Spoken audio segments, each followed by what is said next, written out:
বাফুফেকে ধন্যবাদ। বাফুফে ফিফার সাথে এটা নিয়ে কিছুদিন ধরেই কাজ করছিল যে হামজা চৌধুরীকে যেন বাংলাদেশের হয়ে খেলার জন্য অনুমতি দেওয়া হয়, এবং হামজা চৌধুরী অনুমতি পেয়েছে। এটা আমাদের জন্য একটা ভালো সংবাদ।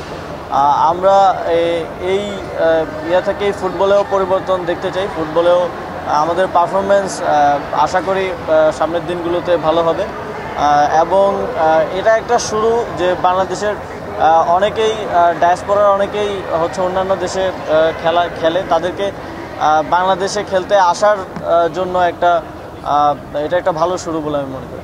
এটা আমাকে লাস্ট যে কমিটমেন্ট করা হয়েছিল যে ডিসেম্বরের মধ্যে এটার কাজ শেষ হয়ে যাওয়ার কথা। আশা করি জানুয়ারি থেকেই খেলা মাঠে ফিরবে। এবং আপনারা হয়তো জানেন যে আমরা এম এ আজিজ স্টেডিয়ামটা অলরেডি 10 বছরের জন্য বাফুফেকে লিজ দিয়ে দেওয়া হয়েছে, সেটাকেও সংস্কার করে ফুটবল সেখানে শুরু হবে। এই তো জানুয়ারি থেকে খেলা শুরু হয়ে যাবে।